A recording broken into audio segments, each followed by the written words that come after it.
Hi everyone, it's Cristy. I am back to get started on piecing our double wedding ring arches. In this part of our quilt along series for the double wedding ring, and we're using the piec-lique technique. We're going to use those templates that we cut up a couple of videos and blog posts ago to make our pieced arches. So what you'll need today is some spray starch. I generally use Faultless. You can use almost any brand, but definitely make sure it's starch, spray starch, and not sizing, and not liquid starch. You'll also need a stencil brush. You can use a dense paintbrush. Just make sure the bristles are short and dense. For the stencil brush, I generally use a 1/4 or 3/8 inch. It's just my favorite tool for applying the spray starch. I do not recommend a Q-tip for applying the spray starch, just because they wear out and we're going to be using it quite a bit. So get yourself a nice little stencil brush or a dense, short bristled paintbrush.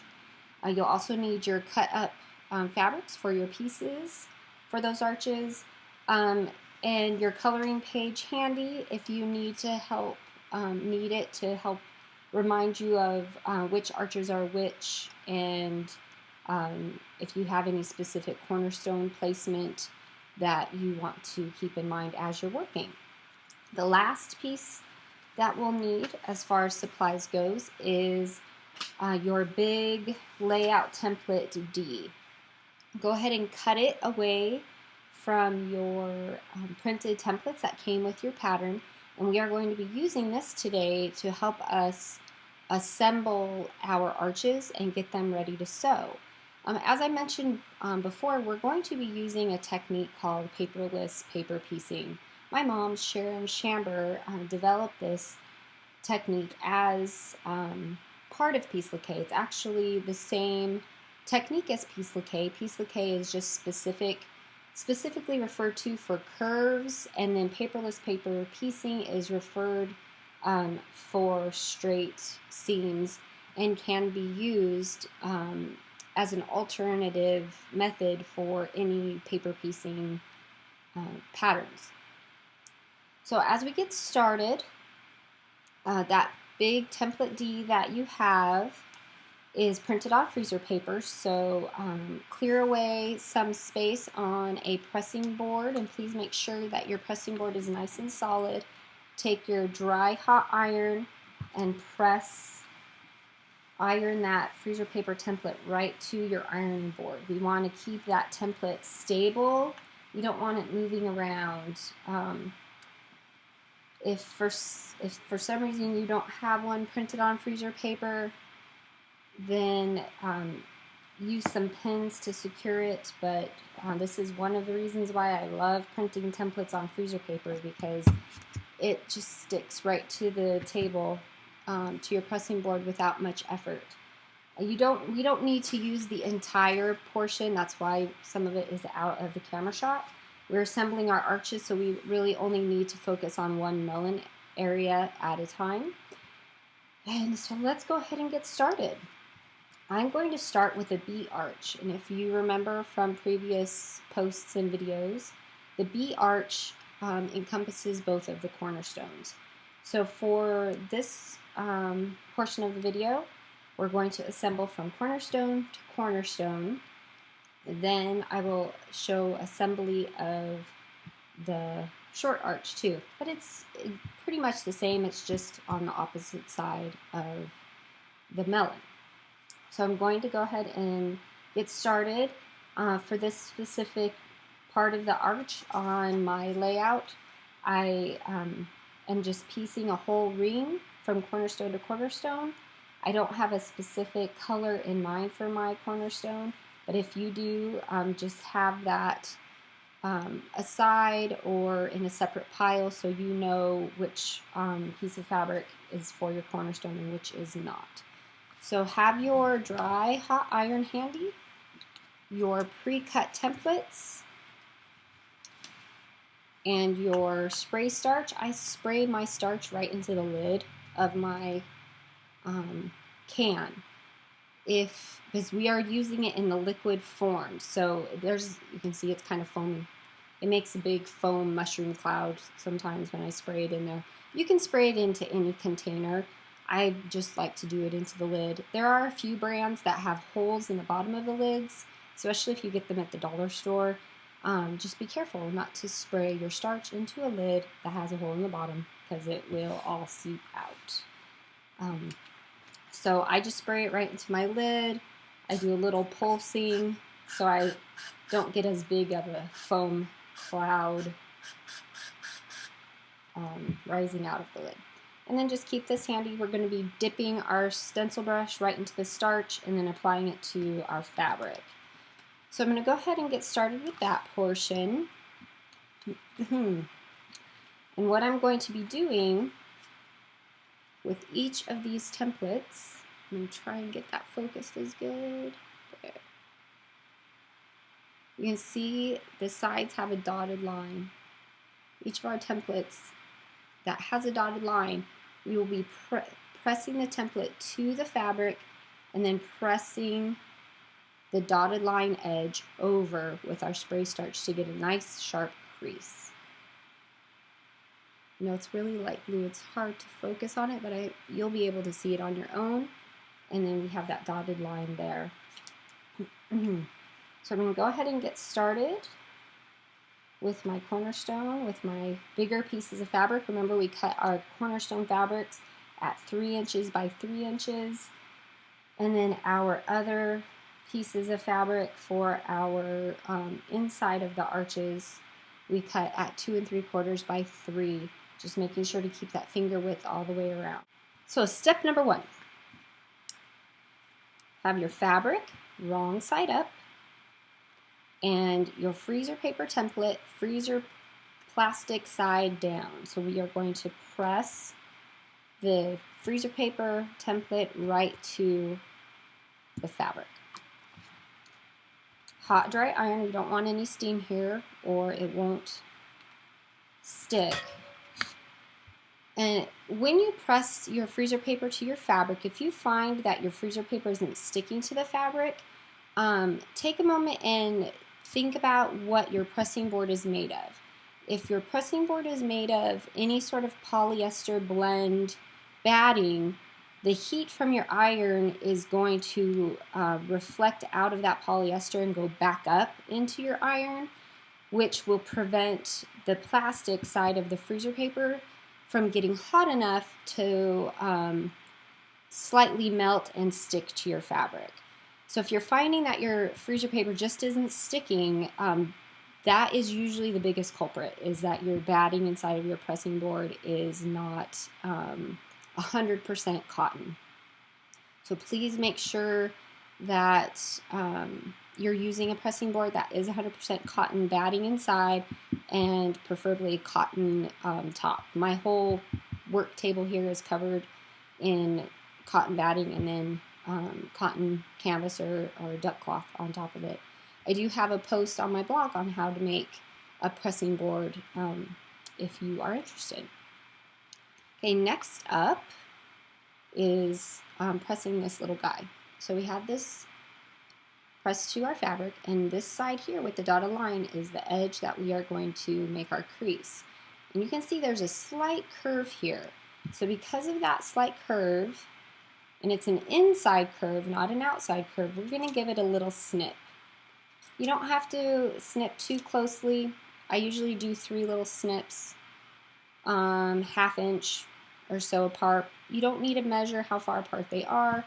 Just make sure it's far enough apart that when it turns, it will open up and you can press against your template. And make sure it is several threads away, that the end of the clip is several threads away from the edge of your template, so you don't end up with holes along the edges once it's turned. So I'm going to demonstrate how to turn these edges now. So take your little stencil brush, dip it into your spray starch, and then paint right on the fabric really close to that freezer paper template. You can see it getting wet. The biggest tip I have here is not to soak it. That's why I like the stencil brush, because the stencil brush doesn't get as sopping wet as a paintbrush. And I paint it with the edge of my stencil brush here, which is another reason I like it. I have a little bit more control. I might sometimes be a control freak about certain things, but so I just paint it along the edge. I try not to get it onto the paper too much because I really don't want my freezer paper to get sopping wet either. That's probably the biggest obstacle that people new to Piec-lique have, is that they will paint like this and get their freezer paper template and then draw it on into the fabric. And when your freezer paper template gets wet, it can get soft and soggy just like any other kind of paper, and then the edges will become inaccurate. So I just paint right along the edge, and then the spray starch will, because it's a liquid, it will just seep through the fibers and get almost right up to the edge of that freezer paper. So that's my little trick there. Get your hot dry iron, pull the fabric over with your fingers a little bit just to kind of guide it, and then you're going to run your iron as you're gently pulling your fabric against the edge of your freezer paper template. And so you'll see that soft curve occurred, and if I open it up, you can see that it got pressed right up against the freezer paper with no gap in between. This is a very important piece to the Piec-lique puzzle because it is going to make the crease, and when you take your template off, which you will need to do, that crease is going to end up being our sewing line. It's pretty flipping cool. I mean, that is our actual sewing line. That is, it's gonna be so accurate. It's amazing. So that crease right here is our sewing line, which is why it's so important to have this extra allowance as a tool for sewing. And then we'll trim it all up. And it's very important for layering, because the next big piece to the Piec-lique puzzle is how everything gets layered. So that is our piece of our cornerstone. So I'm going to go ahead and start turning the rest of the pieces for my arches. Same way, the edge that has the dotted line is the edge that gets sewn. Now, grain line is extremely important with these because they're all going to be stabilized as we glue base them together and sew them together. So you can definitely be fussy if you would like. You don't need to worry yourself about having perfect grain lines. So that side is done. And I'm going to go ahead and take out my template. Actually, let me backtrack. So that side is done. Leave your template in so you know which piece this is. If you take your template out right now and you didn't remember or make a note of which part of your arch this goes to, it will just help you to make sure you get this placed where you want it to go. If you're scrappy and it's just random, you don't need to worry about it as much. So leave your template in there and go on to the next piece. So this is number 2. Press your freezer paper to your fabric. On the edge with the dotted line, paint your starch. It's very repetitive. You're going to be a pro in no time. Paint your starch. Remember not to get it soaking wet. You'll hear a slight sizzle. It's call me weird, but I love that sound. It just lets me know I'm doing a good job. Leave your template in there. Move on to your next piece. Press your freezer paper.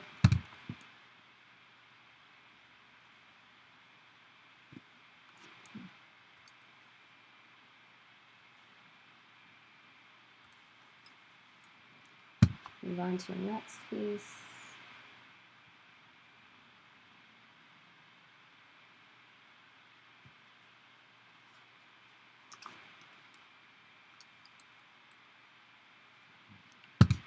Doesn't take much heat, especially if you have a nice hot dry iron.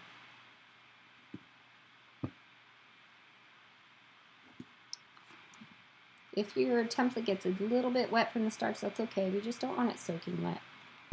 We're making a nice sharp crease there. Oops. Leave that in there if you need to. 5.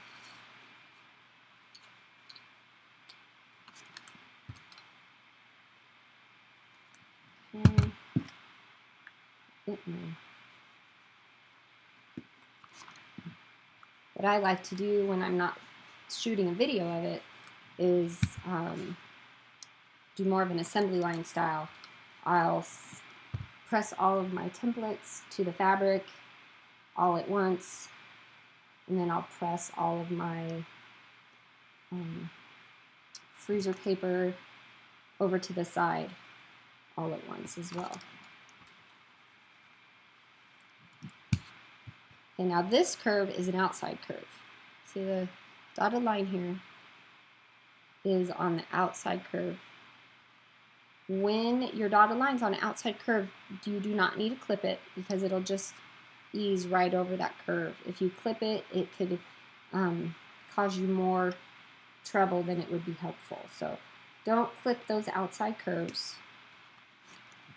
Pull it over with your fingers.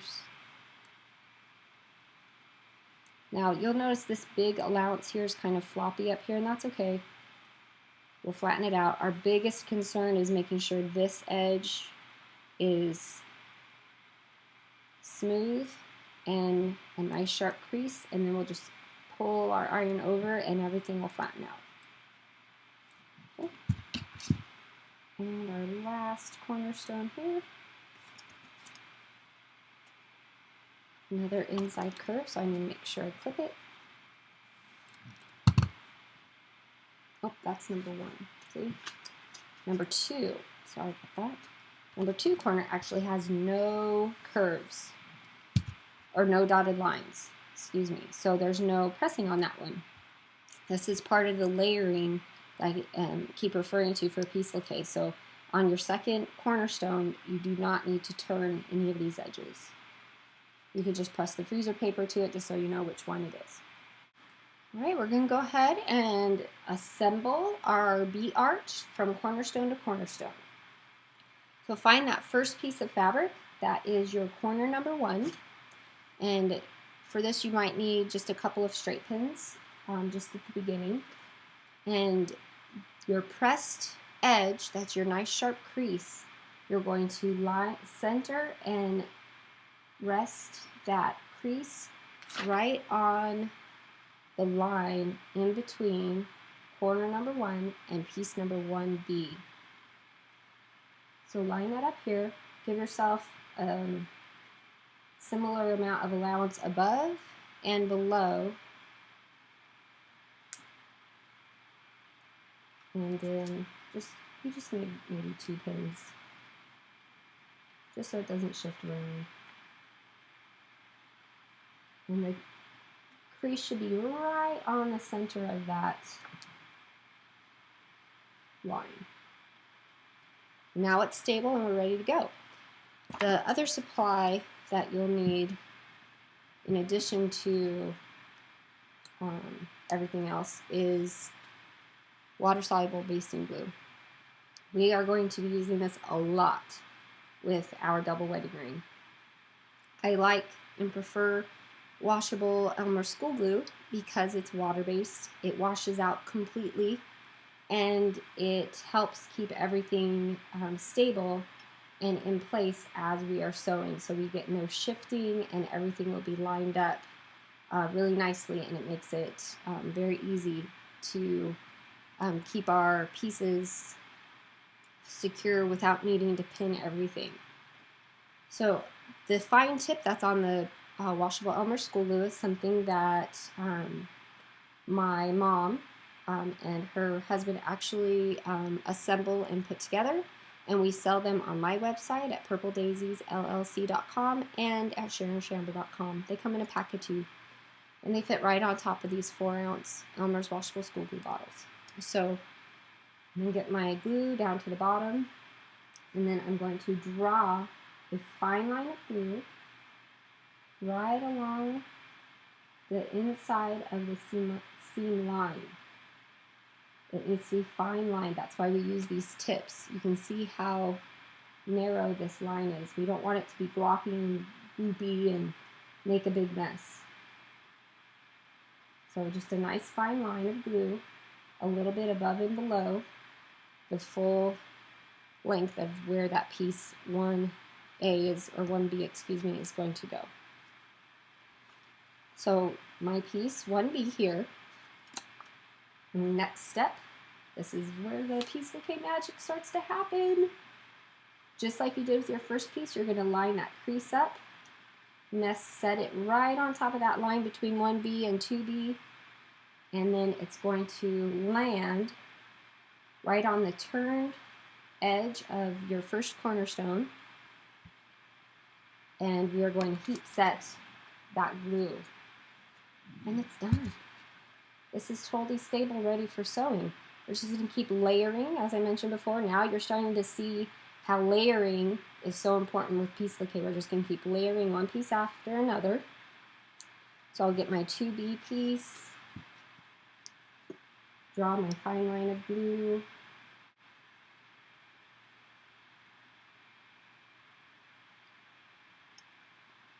another wonderful thing about this is when you are done and before you sew it, you can see how all your colors go together. And if something is just not popping for you and you don't like it, just pull it out and then glue it all back together again, no problem. And then go on to your next piece. Line of glue again, won't need much. Get your piece 3B, line up that pressed crease right on the line, then it will lay on top of your glue, your glued seam, and heat set. And your next piece, and just keep on going.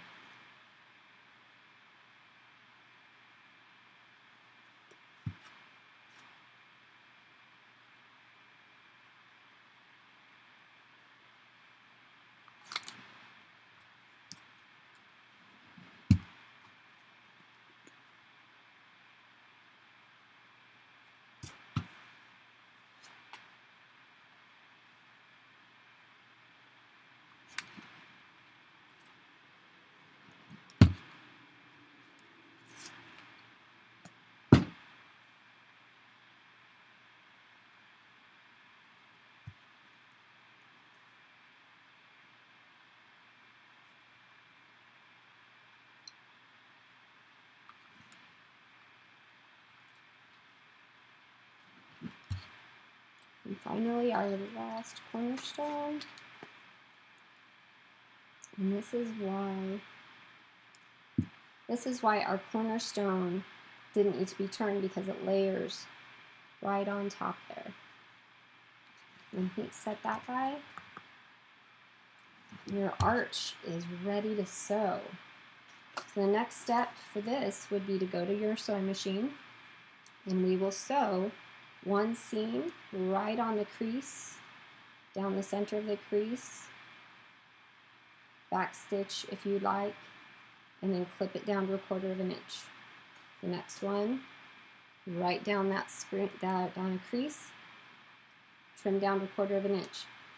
Now you'll start to see why we have this extra seam allowance, because as we're sewing and we want to stay right on the crease, this extra seam allowance is a tool for us to help guide and make sure we stay accurate right on that line. So we'll do that all the way across our arch. Then you have a perfectly pieced arch that is ready for your melon. For the small arch, we'll do the same exact thing where we will layer the arch and glue it together to assemble it. On these, we need to make sure we start here at piece 1A and then move the opposite direction as we did on the B arch.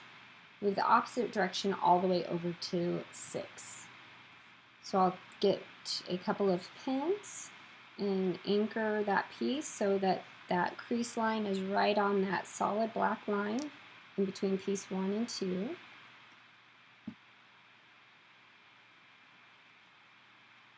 And then I'll draw my fine line of glue.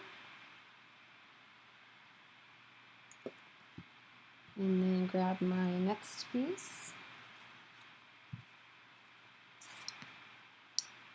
And then that crease that we made is going to go between piece 2 and 3 and lay right on top of the glue line for some glue basting.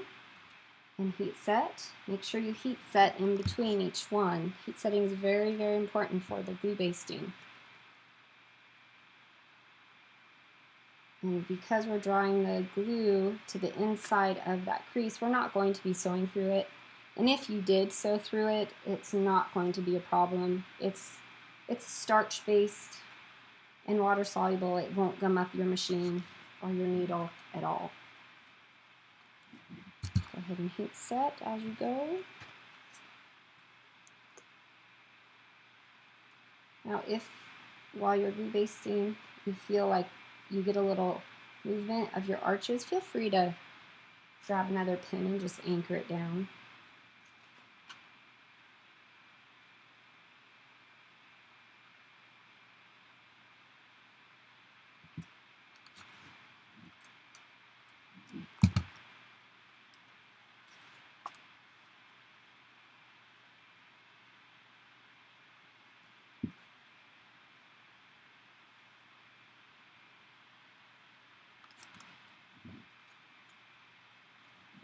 And the last piece.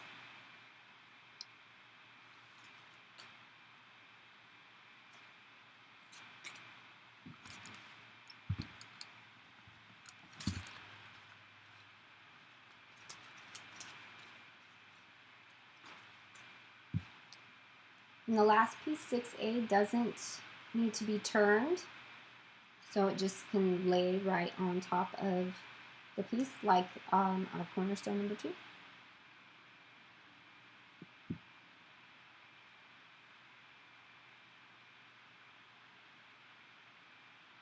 Just center it, make sure you have a finger's width of allowance all the way around.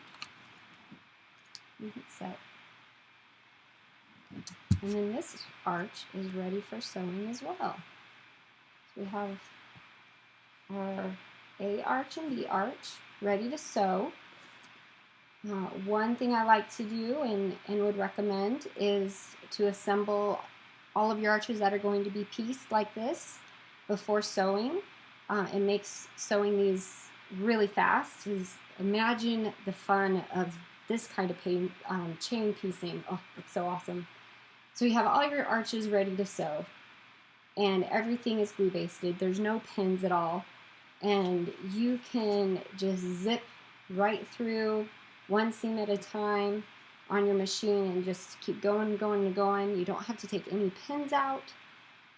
You don't have to worry about any shifting in your pieces from going from the top to the bottom and having to ease it in or fudge it to try and get things to line up. It's just fantastic. You're going to love it. I can't wait for you to try it.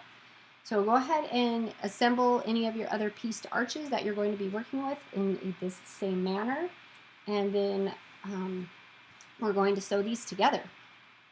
I'll see you in a minute.